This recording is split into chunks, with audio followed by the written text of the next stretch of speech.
بسم الله توكلت على الله. يا ألف أهلا بحبايب المصطفى في الكوكب كله.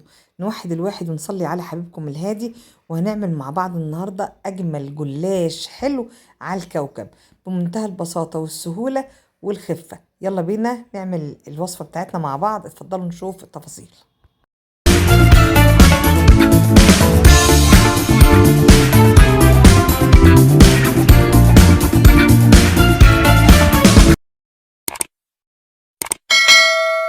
بسم الله. أول حاجة عندي أجهزة الحشوة. أنا عندي بندق مجروش، طبعا انا حمصته في الفرن وقشرته وكسرته زي ما انتم شايفين كده، جرش كده عشوائي. اضافه اللي بعد كده للحشوه عندي جوزة الهند مبشوره. طبعا الحشوه ترجع لك انتي، لكن في الغالبيه العظمى بتكون الحشوه جوزة الهند وزبيب ومتاحه بقى، يعني فول سوداني بندق المتاح عندك تقدري تضيفيه. نقدر نضيف كنافه متحمصه للحشوه تضيفيه، طبعا لو فستق يبقى كده كامل الاوصاف. انا ضفت حوالي كوبايه بندق وكوبايه جوز الهند، وعندي كمان كوبايه زبيب هضيفها، في معلقتين جوز الهند كده جريشين يعني خشنين شويه هضيفهم كمان. بضيف 3 معالق سكر واقلب الكلام كله مع بعض. الحشوه بتاعتي جاهزه، لكن وهي مفكوكه كده مفيش اي عامل ربط فيها، فبالتالي لما تتحط في الجلاش هتقع بسهوله جدا مجرد ما الجلاش يتلف. فعشان كده ناخد جزء من الحشوه مش كلها، هستخدم على قد ايه احتياجي، جزء بجزء عشان ما اهلكهاش كلها مره واحده. هضيف معلقتين ماء ورد علشان السكر اللي مع الحشوه وميه الورد هتبوش شويه تمسك الحشوه في بعضها. وكمان عندي السمنة او الزبدة اللي انا هشتغل بيها، هاخد منها معلقتين اكملهم على الحشوة تتماسك اكتر وهتكون زي الرملية كده مبللة شوية. لما تحط في قلب الجلاش هتكون متماسكة كويس جدا. كده الحشوة بتاعتنا جاهزة. وكمان عندي معلقتين كبار سمنة، حطيت عليهم معلقتين زيت وسيحتهم في الميكروويف اللي هورق بيهم طبقات الجلاش. يلا بينا نبدأ الحشوة مع بعض. عندي اول حاجه الصينيه اللي هشتغل فيها هدهنها من كل الجوانب ومن تحت كويس جدا بالزيت والسمنه اللي احنا سيحناهم على بعض. هجيب بقى اول ورقه جلاش، انا هعمل كل ورقه لوحدها لان انا عايزه الجلاش بتاعي مورق كده وخفيف زي الجلاش السواريه. فهبدا ادهن الطبقه اللي معايا دي كلها كويس جدا بماده التوريق اللي معايا اللي هي سمنه على زيت. وابدا اخد الورقه دي بعد ما دهنتها كلها من جوه، هتنيها بالنص كده وارجع ادهنها تاني. الجزء اللي انا قلبته ما كانش مدهون هدهنه تاني. طبعا الحشوه هترجع لك كميه الحشوه اللي انت عاوزاها.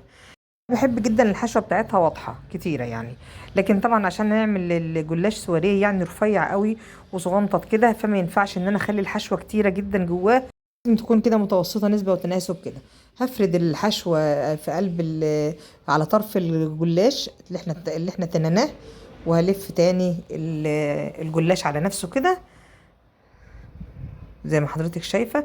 طبعا هو كده كله مدهون، يعني الطبقة اللي احنا قلبناها كمان دهناها. بعد كده هلفها كلها على بعضها، باخد الورقة اللي انا لفتها دي كلها كده واوديها الصاج اللي احنا دهنينه كله زيت وسمنة. اكرر الموضوع تاني لغاية ما اخلص الكمية اللي عندي كلها لو انا عايزه اعملها كلها على نفس التشكيل. وطبعا مهم جدا ان الجلاش اللي شغالين بيه يكون متغطي اول باول، يعني مجرد ما نشتري منه ورقه نغطيها على طول بفوطه نظيفه عشان نفضل محافظين على طراوه الجلاش طول ما احنا شغالين. عملنا اول مره هندهن الورقه كلها زيت وسمنه، بعد كده هنقلبها على نفسها من النص كده وندهنها زيت تاني، ونحط الحشوه بتاعتنا الكميه اللي احنا عاوزينها ونلف الرول بتاعنا ونوديه على الصاج لغايه ما نخلص كل الكميه ونروح سواها على الصاج. الصاج ده كده اتملى عندي، صف جنب صف. هسيب فراغ بين الصفوف وبعضها علشان الحرارة توصل لكل الأماكن في رول الجلاش فيحمر كله من كل الاتجاهات، ما يبقاش الجناب بيضة عشان متلزقة في بعضيها. بعد كده هدهن الرولات كلها من السمنة والزيت اللي احنا مسيحينهم من كل الجوانب. طبعا هي من تحت مدهونة الصاج، هدهن بقى من فوق ومن الجوانب كويس. وبعد كده اقطع رولات الجلاش كلها بالتساوي الدرجه اللي انا عاوزاها. طبعا زي ما قلت لكم الجلاش ده مطلوب مني سواريه يعني صغير جدا، تقريبا كده اكبر من علة الصباع، حاجه بسيطه قوي. فانا قطعته على نفس الطلب المطلوب مني. طبعا لو في واحده فتحت او حاجه بعدلها بعد كده وانا شغاله. المهم ان انا اقطع كله بالتساوي، وبعد كده بظبط الصاج بتاعي قبل ما ادخله الفرن تاني، بحيث ان هو يكون برضو كله بينه وبين بعضه فراغات عشان يحمر كله كويس بدرجة متساوية. بعد كده هبدأ بقى اعدل الصاج بتاعي كله كده، اسوي القطعة اللي احنا قطعناها. وبعد كده ممكن تاخديها دهن الزيت تاني او لا على حسب رغبتك.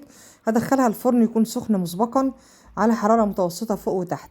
لو عندي مروحة هشغل المروحة عشان تخلي لي درجة اللون كله واحدة. لو ما عنديش مروحة والبوتاجاز بيولع بس فوق او تحت، فهتولعي من تحت لغاية ما ياخد اللون اللي انت عاوزاه. بعد كده تطفي وتشغلي من فوق، وفي الحالتين هتبقى الحرارة مش عالية قوي عشان يفضل كريسبي، ما يبقاش من جوه قلبه طري، يبقى متحمص كويس وهو بيستوي. يعني الحرارة تبقى متوسطة فوق وتحت.